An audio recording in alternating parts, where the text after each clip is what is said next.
Disfunções somáticas do ilho. Gostaria de ressaltar que a gente vai falar do ilho, mas não quer dizer que somente uma parte do osso que está em disfunção, ok? A gente usa o ilho como ponto de referencial para nomear essas disfunções que vão acontecer nessa região. Primeiro, vamos falar da rotação posterior ou anterior. Em relação à disfunção de rotação posterior do ilíaco, gostaria que vocês lembrassem da biomecânica normal, que aí vocês já sabem, que a gente viu na aula de biomecânica. Então, toda e qualquer movimentação que vai acontecer aqui, nessa disfunção, vocês já conhecem. Mas é basicamente essa movimentação aqui. Um ilíaco de lado. E o que eu faço? O movimento de rotação posterior e o movimento de rotação anterior. Só para vocês lembrarem de como acontece, quero que vocês lembrem de alguns principais pontos. Exemplo, espinha ilíaca antero-superior e o pubis, de forma geral. E aqui em cima, a crista ilíaca. Tudo bem? Quando acontece uma disfunção somática de rotação posterior do ilíaco, o que acontece? Vocês sabem que essa região do osso, ela superioriza e posterioriza, e essa região do osso também, que é exatamente o que vocês vão ver no material e no slide que eu vou falar daqui a pouco, tá? Vocês vão ver, inclusive, que todo o movimento do ilíaco, ele reproduz na coxa femoral ou a coxa femoral no ilíaco, que a gente já falou da relação entre essa articulação através do acetábulo, que é a junção do ilíaco e o fêmur para fazer a articulação do quadril.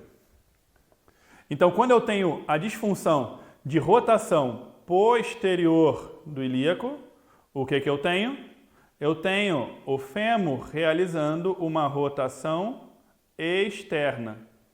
E isso acontece muito pela relação do piriforme, que está nessa região aqui, tá? Que vai entrar em espasmo para poder fazer essa rotação externa.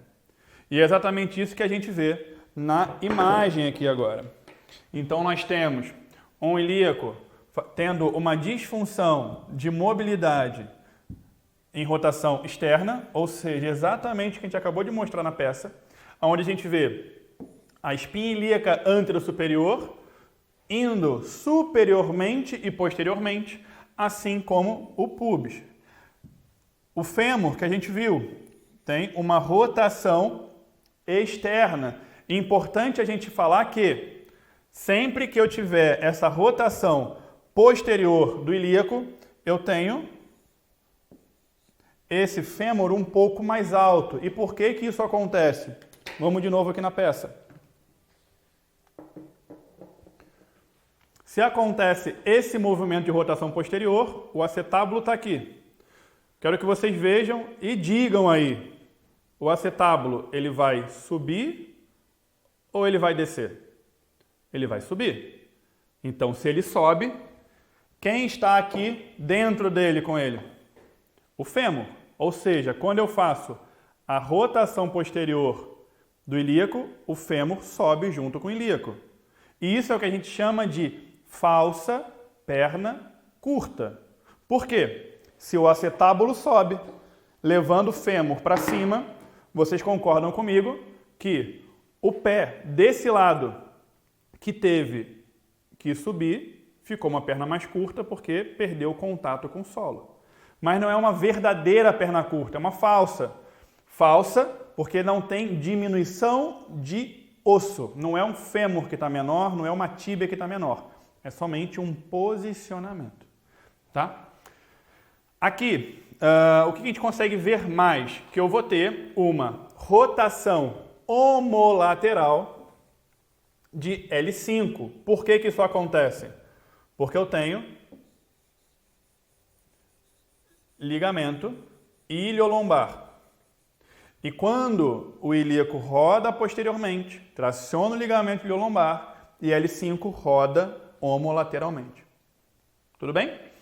E, por fim, a gente vai ter ainda, em alguns casos, a base sacra desse lado podendo acompanhar a rotação do ilíaco, mas atenção, em algumas situações ela vai fazer o movimento oposto. Tá? Então guardem essa informação, porque vocês vão ver que em diferentes casos a base sacra pode se adaptar de formas diferentes. Então no caso aqui de uma rotação posterior, lembrando daquele esquema que eu já fiz para vocês na biomecânica, lembram que eu passei aonde existia uma bola simbolizando o ilíaco e eu divido em quê? Em 4. Combinado? Então o que eu tenho aqui puxando para cima vai fazer um ilíaco posterior. O que eu tenho aqui puxando para baixo também vai fazer um ilíaco posterior. Então aquele esquema que a gente fez antes, ele se encaixa muito bem nessa imagem de lado. Então veja, tudo que está em vermelho pode favorecer um ilíaco posterior. E sempre que eu tenho um ilíaco posicionado posteriormente, por conta de espasmo entre aspas, tá, gente? Espasmo, não uma condição de espasmo neurológico, não existe nada nesse grau. O que eu tenho não é um espasmo, é uma hiperatividade dessas fibras musculares. Lembram lá do primeiro módulo que vocês tiveram, da hiperatividade gama, que geralmente ela vem junto de uma hiperatividade alfa, que eu tenho uma coisa chamada coativação alfa e gama. Lembra disso da aula de neurofisiologia? Se não estiver lembrando disso, acessa a aula lá e tira essa dúvida, ok? E eu tenho essa musculatura mais contraída. O que vai acontecer? Os músculos antagonistas vão estar como? Mais estirados. Então, meu paciente pode ter dor tanto pela compressão das fibras agonistas ou pelo estiramento das fibras antagonistas. Ou seja, se eu tenho o ilíaco posterior, o que eu vou ter aqui? Ó? De novo, o círculo. Tá? Então, aqui, ó. O que eu tenho aqui? Os músculos antagonistas mais estirados. Então, tanto na região póstero superior quanto antero inferior, eu posso ter um tensionamento maior. Exemplo disso, um paciente com pubalgia, dor na região do pubis. Uma rotação posterior do ilíaco pode fazer o que com a musculatura dessa região aqui, que são os adutores? Podem ficar mais tensionadas. E o que uma tensão pode fazer no indivíduo? Gerar dor, sempre que ele precisa daquela ativação da musculatura. Ok? No caso, agora, de um ilíaco anterior, o raciocínio é exatamente o mesmo, só que vamos ver aqui na peça como é que funciona. O ilíaco anterior, eu vou virar de lado para vocês. Se no ilíaco posterior acontecia isso, de novo, movimento, estou exemplificando, o movimento ele é muito pequeno, tá bom? No ilíaco anterior, o que eu vou ter? Espinha ilíaca antero-superior, pubis, tuberosidade isquiática. O que eu vou ter? A espinha ilíaca antero-superior vindo para frente e descendo, o pubis descendo, o isquio posteriormente, tá? Que é exatamente, praticamente o oposto do que vimos em relação ao ilíaco posterior. E L5, como é que vai se posicionar? Ao contrário. O fêmur, ao contrário. Tá? Então, sempre que você entender um, saiba que geralmente o próximo é o contrário. Mas vamos ver como isso funciona de fato. Aqui eu tenho o ilíaco anterior, que a gente já viu. O pubis também tende a inferiorizar. L5 vai rodar para onde? Contralateral. Contralateral. E aqui só voltando, dá o exemplo para vocês de novo na peça, em relação ao fêmur que a gente falou. Igual a gente fez no ilíaco posterior. Se eu tenho uma rotação anterior do ilíaco, o que vai acontecer com o acetábulo? Ele tende a descer. Se ele tende a descer e o fêmur está aqui, o que pode acontecer? Desce e o fêmur desce junto, tá? Então, o ilíaco desce, empurra o fêmur para baixo e ele roda internamente. Então, sempre que eu tenho rotação anterior do ilíaco ou rotação posterior do ilíaco, o quadril ou fêmur ele vai se adaptar. E aí você pode se perguntar, tá, mas se eu tiver uma rotação interna do fêmur, o ilíaco vai fazer o quê? Se adaptar em ilíaco anterior. Se eu tenho uma rotação externa do fêmur, o que vai acontecer? Vai se adaptar em ilíaco posterior. Então eles se ajudam, tá? Eles se ajudam a ter uma adaptação mais eficiente. Da mesma forma que eu tinha o ligamento iliolombar aqui, no ilíaco posterior, eu também vou ter a ação dele no ilíaco anterior, fazendo a rotação da L5. E o que eu vou ter aqui também? A rotação da base sacra, podendo ser mais anterior, acompanhando o ilíaco, mas igual ao que a gente viu em relação ao ilíaco posterior. Isso pode mudar em alguns casos. Então vamos lá, quais são os músculos que podem fixar essa disfunção? Músculos que vão atuar fazendo exatamente, rotação anterior do ilíaco. Seja sartório, reto femoral, músculo tensor da face lata, adutores ou ainda músculos da camada posterior. Lembra? Músculos ou extrínsecos ou intrínsecos do dorso, que a gente já falou algumas vezes. Quadrado lombar, grande dorsal, massa comum paravertebral. Então, todos esses músculos que vão fazer a anteversão pélvica. E assim como na rotação posterior, os músculos antagonistas a esse movimento podem sofrer uma tensão. Combinado? Mais disfunções do ilho, agora rotação externa e interna.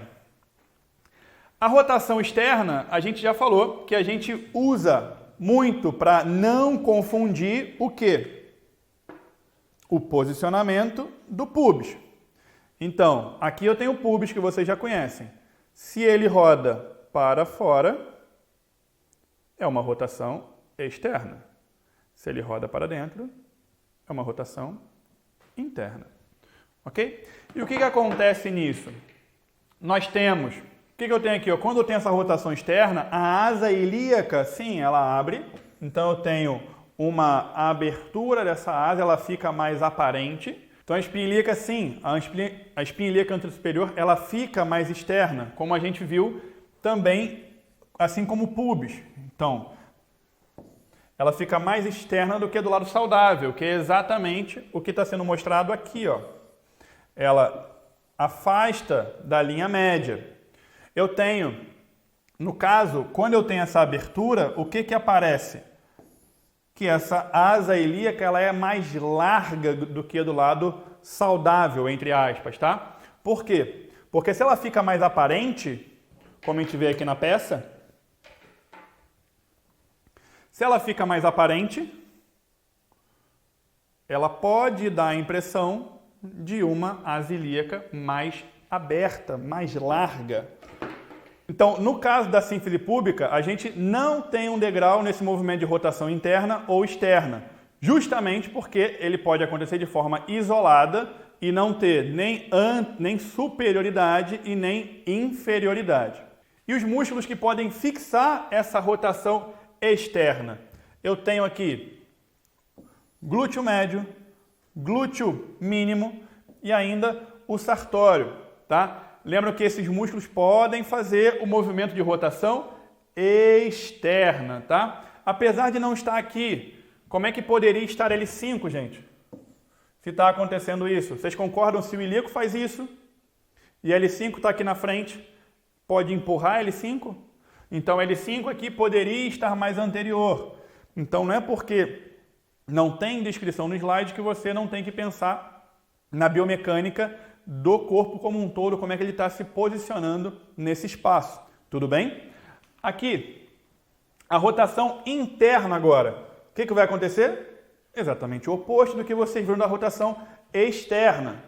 E aí eu quero que vocês digam agora aí, para vocês em casa, né? Se eu tenho a rotação externa e a asa ilíaca fica mais aparente, quando eu tenho a rotação interna, que vai acontecer? Ela fica menos aparente, né? A sua face, a sua fossa ilíaca, ela some mais. Tudo bem? A espinha ilíaca antero-superior, ela vai ficar como numa rotação interna? Mais para o meio.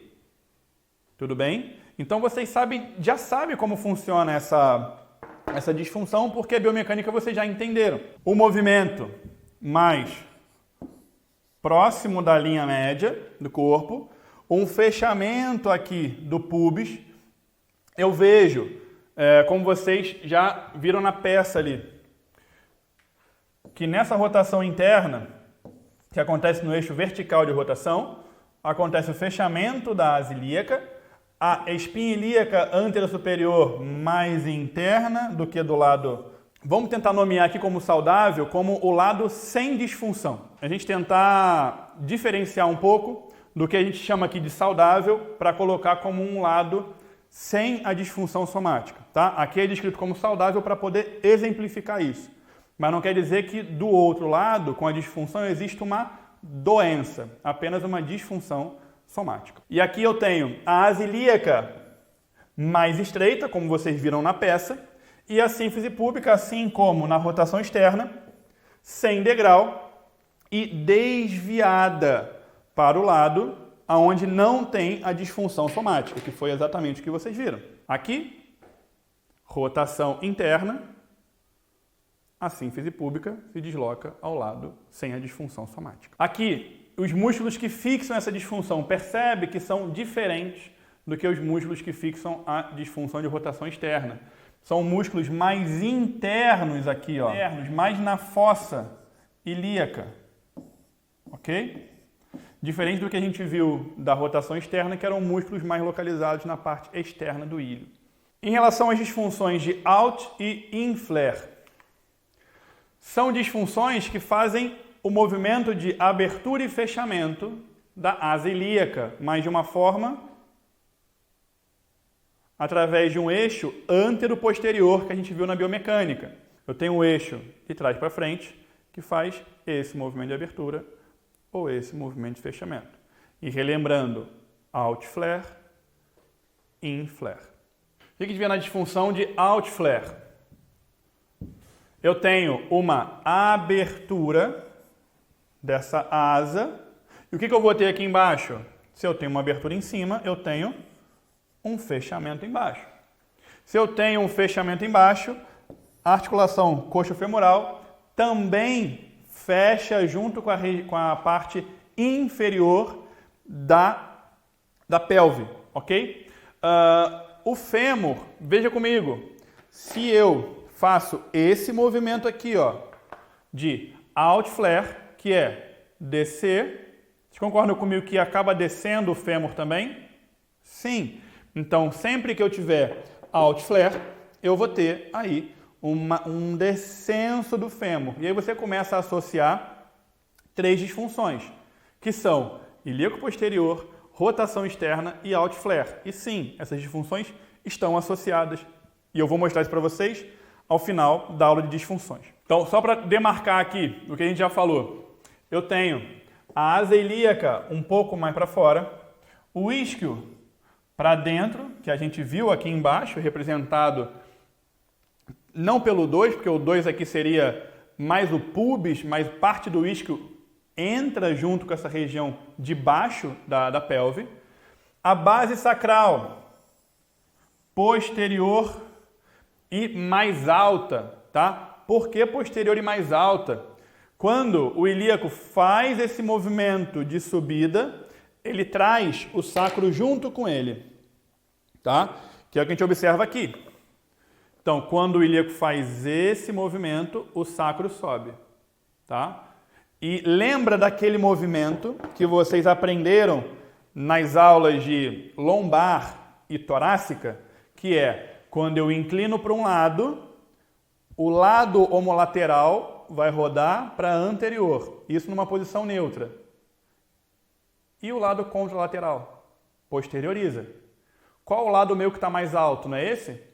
Então esse lado ele sobe e posterioriza. É a mesma coisa que acontece com o sacro. que seria o movimento de NSR, que vocês já conhecem. Combinado? Então essa mecânica vocês já sabem. O ápice do sacro, ele vai estar, se está mais superior de um lado e posterior desse lado, o que acontece com o ápice, que é essa parte de baixo do sacro aqui? Se essa parte sobe, essa parte daqui também sobe. Agora, quando essa parte de cima posterioriza, o que acontece com a parte de baixo? Anterioriza. Então é exatamente isso que vocês estão vendo descrito aqui nesse ponto 4. Combinado? Tanto a EIAS quanto a EIPS estão mais externos. Lembrando que são estruturas, que estaria aqui atrás, né? Que são estruturas mais altas. Então, se a parte alta do ilíaco está fazendo isso, é óbvio que as partes que estão envolvidas nessa região vão para fora também. E a gente falou aqui que o fêmur ele sofre influência desse movimento e ele pode aparentar-se maior justamente por essa rotação que acaba acontecendo, tá? E o que pode acontecer? Perna longa. Lembra que eu falei para vocês que geralmente o ilíaco posterior se associa à rotação externa e ao outflare? Sim. Mas olha que interessante, o ilíaco posterior isolado, ele pode fazer uma falsa perna curta. Enquanto o ilíaco posterior associado com outflare, por essa descida do fêmur, pode compensar essa falsa perna curta. Se ficou confuso, não se preocupem, tá? Basicamente, isoladamente, ilíaco posterior, falsa perna curta. Isoladamente, outflare, falsa perna longa, vamos dizer assim. Então, basicamente, um acaba compensando o outro. E se eu tenho uma disfunção mais acentuada do que o outro, uma pode prevalecer. E o que vocês acabam encontrando mais é uma disfunção de ilíaco posterior mais do que uma disfunção de outflare. É por isso que vocês encontram mais falsa perna curta do que falsa perna longa. Aqui, músculos que acabam fixando essa disfunção de outflare. Então, ó, músculos que vão fazer o que com a asa ilíaca?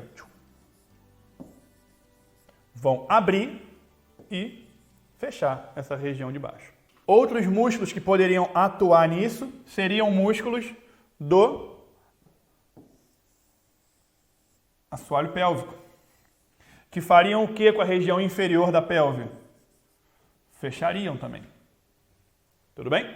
Aqui, em relação ao inflare, a disfunção de inflare é basicamente o contrário. Então, se no outflare eu tinha a abertura da região superior do ilíaco, o que eu vou ter no inflare?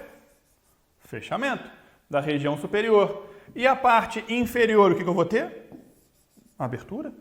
Né? Abertura. Então, é basicamente o oposto. Então, é exatamente o que a gente observa aqui, ó. Asa ilíaca mais interna, que é o que a gente está vendo aqui nessa imagem. Isquio para fora.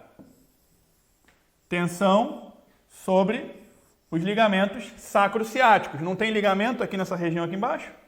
Se eu abro mais aquele espaço, o que vai acontecer com o ligamento? Estende, né? Que é o exemplo que a gente falou da biomecânica na posição sentada. Lembra que falou lá? Na posição sentada, eu tenho uma manutenção da posição de inflare. E aí eu posso ter o quê? Dor ligamentar dessa região mais inferior da pelve em alguns casos. Eu tenho a base sacra antero-inferior. Por que antero-inferior? Pelo mesmo exemplo da NSR, né? Lembrando, o que é NSR? É um movimento conjugado, aonde flexão, extensão, lateroflexão e rotação acontecem em conjunto. Então, apesar de ainda não conseguirmos identificar um padrão correto de como a mecânica aconteça, sabemos que existe movimento conjugado. Ou seja, ora a rotação direita pode acompanhar a inclinação direita, ora vai acompanhar a inclinação esquerda. Tá? Mas isso não vem ao caso agora. O que eu quero mostrar para vocês é, quando eu desço desse lado, o que acontece? Esse sacro desce desse lado. O que é isso? Isso é uma lateroflexão direita. Numa posição neutra, o que vai acontecer? Eu vou rodar para a esquerda. Então é exatamente isso que está acontecendo nessa região aqui. Descida do ilíaco, descida do sacro e anteriorização dessa base. Ok? E da mesma forma do alt flare, eu vou ter o quê? O ápice do sacro posterior desse lado, tá? Igual como a gente viu na disfunção de alt flare. Eu vou ter EIAS e EIPS mais internos, também completamente o oposto do que a gente viu no alt flare. E eu vou ter... E o que eu vou ter aqui? Um trocânter maior, mais para fora, tá? Mais para fora, o que é isso? Com uma rotação mais posterior. E, no caso, uma falsa perna curta. E lembra, apesar do inflare estar associado ao ilíaco anterior e à rotação interna, o conceito é o mesmo do que a gente falou em relação à rotação posterior, tá? São disfunções que se compensam. E assim como a relação entre ilíaco posterior e alt flare, que você vai encontrar mais ilíaco posterior do que alt flare, quando você comparar o ilíaco anterior ao inflare, você vai ver que existe mais disfunções de ilíaco anterior do que o inflare. E aqui músculos que podem fixar essa disfunção, tá? Eu tenho tanto, por exemplo, aqui músculo ilíaco, músculo obturador externo, músculos adutores, ok? Fazendo exatamente o padrão de mobilidade que a gente viu no slide anterior.